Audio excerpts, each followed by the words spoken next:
Opinion Never Again Why the Emergency Must Remain in Our Collective Memory. On June 25, 1975, the lights of Indian democracy were abruptly turned off. In a chilling announcement broadcast on All India Radio, then Prime Minister Indira Gandhi declared the President has proclaimed the emergency. This is nothing to panic about. But panic there was, and for good reason. The declaration of the emergency marked the suspension of fundamental rights, the dismantling of democratic institutions, and the persecution of opposition leaders and ordinary citizens alike. As we observe 50 years of that dramatic chapter in Indian history, Prime Minister Narendra Modi's words resonate deeply. The Constitution of India was completely rejected. Every part of the Constitution was torn to pieces, the country was turned into a prison, and democracy was completely suppressed. In the 18th Lok Sabha, Modi urged the nation to take a solemn pledge, a resolution of a vibrant democracy, so that such a tyranny never revisits our land. But remembering the emergency is not just a political ritual, it is a civic duty. It is an obligation we owe to those who resisted, who were jailed, tortured, or silenced, and to future generations, who must know what happens when power becomes absolute. To institutionalize this collective remembrance, the Government of India has decided to observe June 25 every year as Samvidhan Hatya Divas. This symbolic day will commemorate the massive contributions of all those who endured the inhuman pains of the 1975 emergency. The announcement underlines the national commitment to safeguarding constitutional values and ensuring that history does not repeat itself. Nanan, the events leading to June 25, 1975, had been brewing for years. After a resounding electoral victory in 1971 and a triumph in the Bangladesh Liberation War, Indira Gandhi was at the zenith of her popularity. Yet within just a few years, her political base began to erode. The economy was reeling. High inflation, unemployment, and food shortages had triggered widespread unrest. Students, trade unions, and civil society mobilized against rising authoritarianism. But it was the Allahabad High Court judgment of June 12, 1975, that lit the fuse. The court found Indira Gandhi guilty of electoral malpractice and declared her election void, disqualifying her from holding office. Facing a political and legal crisis, Indira Gandhi acted with calculated decisiveness. On the night of June 25, she advised then-President Fakhruddin Ali Ahmed to declare a state of emergency under Article 352 of the Constitution, citing internal disturbances.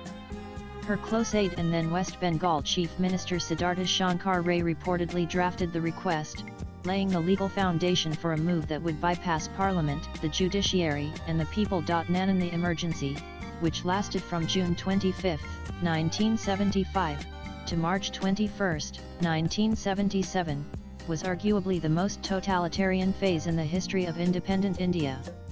Civil liberties were suspended, fundamental rights under Articles 14, 19, and 21 were nullified, the press was gagged, newspapers operated under censorship, and the power supply to news offices was cut off.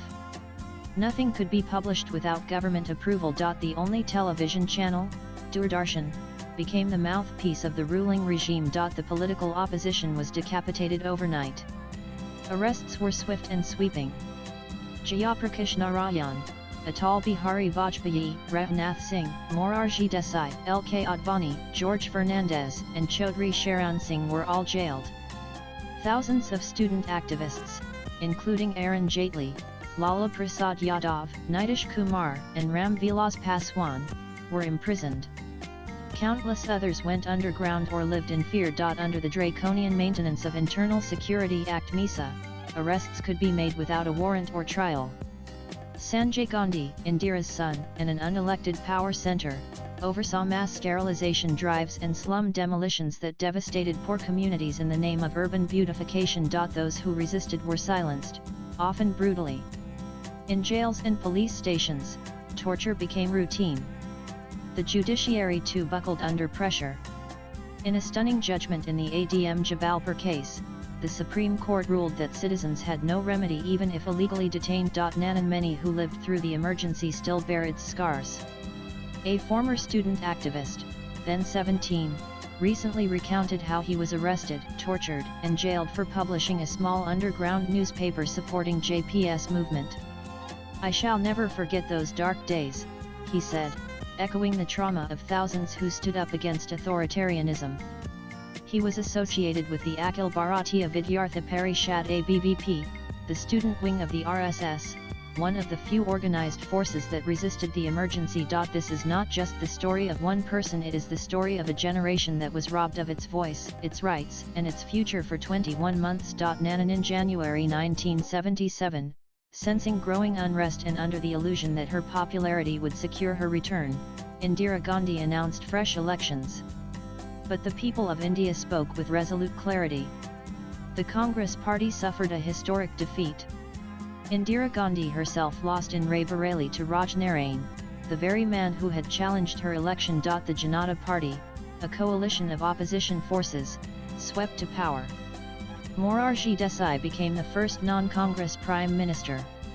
The Maintenance of Internal Security Act was repealed, and a formal apology was offered to the nation. LK Advani, then Information Broadcasting Minister, memorably rebuked the media's role during the emergency, saying when asked to bend, they were willing to crawl. The trauma of those months remains deeply embedded in India's democratic memory, a constant warning against unchecked power. As political temperatures rise and ideological battles rage, some may dismiss the emergency as a relic of the past.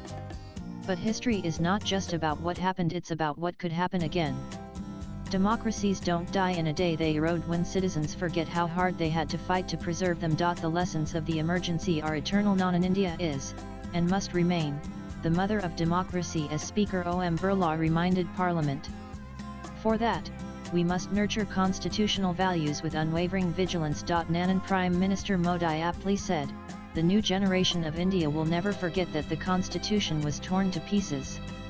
But for that to happen, they must be taught in schools, in homes, and in public discourse about those 21 months when the constitution was suspended and democracy was held hostage. Let June 25 not pass as just another date in the calendar.